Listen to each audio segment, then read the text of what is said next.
পাঁশকুড়া অনেক জায়গা আমরা কন্ট্রোল করলেও এই জায়গাগুলো ডুবে যাবে। আমি বলবো ডিএমকে এক্ষুনি এখান থেকে লোক শিফট করাতে। দুই হচ্ছে যাদের কাঁচা বাড়ি ভেঙে গেছে তাদের লিস্ট আমাকে দিতে। তিন হচ্ছে যাদের জমি নষ্ট হয়ে গেছে, শস্য নষ্ট হয়ে গেছে, সরো জলটা দেখতে দাও, জলে ডুবে যাবে এক্ষুনি। কৃষি জমি যাদের আছে বা শস্য আছে তারা চিন্তা করবেন না, তারা শস্য বীমার টাকা পাবেন,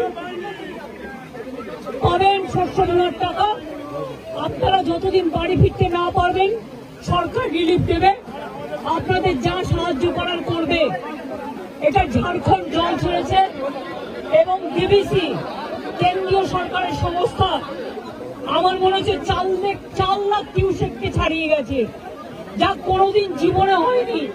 কারণ আমরা 5 লক্ষ পুকুর কেটেছি, আমরা 500 কোটি টাকার চেক ড্যাম করেছি, আমরা কপালেশ্বর কেলেঘাই প্রোগ্রামের মধ্যে দিয়ে অনেক এলাকাকে সেভ করেছি।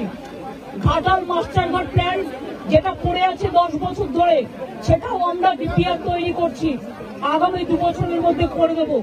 কিন্তু তা সত্ত্বেও যদি এই রেটে জল ছাড়ে আর ডিবিসির জল ধারণ ক্ষমতা এখন মাত্র 36% এসছে, কেন কেন্দ্রীয় সরকার ডিবিসি ড্রেজিং করবে না, ডিসিলটেশন করবে না? ডিবিসির জলে কেন বাংলা ডুববে আমি জানতে চাই, আমরা কৈফিয়ত চাই। ফরাক্কায় ড্রেজিং করে না, বাংলা ডোবে, বিহার ডোবে। আর ডিবিসি ড্রেজিং করে না, বাংলা ডোবে, বাংলায় জল ছেড়ে দিয়ে ঝাড়খণ্ডকে সেফ রাখে। এটা তো ঠিক নয়। বাংলা একটা নৌকার মতো, আর সব জল নেপালে বৃষ্টি হলে উত্তরবঙ্গে ঢুকবে, ভুটানে বৃষ্টি হলে জলপাইগুড়িতে ঢুকবে, আলিপুরদুয়ারে ঢুকবে, কুচবিহারে ঢুকবে, নর্থ বেঙ্গলে ঢুকবে। আর মালদা নদীকে গঙ্গা নিরসন মুর্শিদাবাদের, আর দক্ষিণবঙ্গ ডুবছে ডিবিসির জলে। এবং আমি যা শুনেছি কাল রাতে জলের ওপর আবার জল ছেড়েছে। এই জায়গাগুলো ভেজা ছিল না, অনেকটা দূরে ছিল, আমাকে এসপি বললেন, ডিএম বললেন এটা এক্ষুনি হয়েছে। এবং দেখুন এক্ষুনির মধ্যে এতটা ডুবে গেছে। আমি সবাইকে বলবো জলে ঝুঁকি নেবেন না, জল আর আগুনে ঝুঁকি নেবেন না। অন্তত 2 দিন একটু সেফ প্লেসে থাকুন, তারপরে জলটা বেরিয়ে গেলে তারপরে আপনারা আস্তে আস্তে বাড়ি যাওয়ার মতো পরিস্থিতি থাকলে তখন বাড়িতে যান। আর আমি অ্যাডমিনিস্ট্রেশনকে বলবো যা যা রিলিফ দেওয়ার কোনো যেন রিলিফে অভাব না হয়। প্রত্যেকটা পরিবারকে দেখে নেবেন, আপনাদের কাছে সবকিছু দেওয়া আছে, কেউ যেন অসুবিধায় না পড়ে।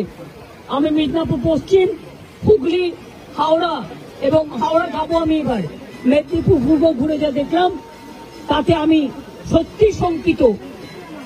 ডিবিসির সাথে আমরা ফার্দার কোনো সম্পর্ক রাখবো কিনা আমাদের সন্দেহ আছে। আমি সব সম্পর্ক কাট আপ করে দেবো যদি মানুষকে এইভাবে ডোবায়। আবার ছেড়েছে মানে পুরো চক্রান্ত, মানে এটা পূর্ব পরিকল্পিত এবং এটা পরিকল্পিত বন্যা। এটা আমাদের বৃষ্টির জলে বন্যা নয়, বৃষ্টি হয়েছে 3-4 দিন, কিন্তু এটা ম্যান মেড প্ল্যান। আমি আবার আপনাদের বলছি, আমি এখানে যারা আছেন এই দেখুন কতটা ভরে গেল আপনারা থাকতে থাকতে। আমি আপনাদের অনুরোধ করব সরে যান এক্ষুনি মানুষকে নিয়ে। সামনে থেকে যারা দোতলায় দাঁড়িয়ে আছেন ওই বাড়িটাও ভেঙে পড়তে পারে জলের তোড়ে, প্লিজ আপনারা সেফ জায়গায় চলে যান। জল কিন্তু 8 ঘন্টার মধ্যে ডুবিয়ে দেয় সব, আগুন যেমন হু হু করে ডুবিয়ে দেয়। আমরা পাঁশকুড়া থেকে, আমি ডেবরাতেও জানি হয়েছে, ডেবরা আমি দেখতে দেখতে এলাম। ডেবরা আমি ডিএমকে বলবো, পশ্চিম মেদিনীপুরের ডিএমকে বলতে ডেবরার রিলিফ গুলো পাঠাতে, এমএলএকেও একটু কনফিডেন্স নেবে, জেলা পরিষদকে, এবং কেশপুরটাও দেখে নিতে। ডেবরাতেও 10টা গ্রাম ডুবেছে এবং খড়গপুর রুরালও ডুবেছে, একটা ট্রাইবেল গ্রাম, সেটাও দেখে নিতে, এবং পাঁশকুড়া যেটা ডুবেছে সেটাও দেখে নিতে।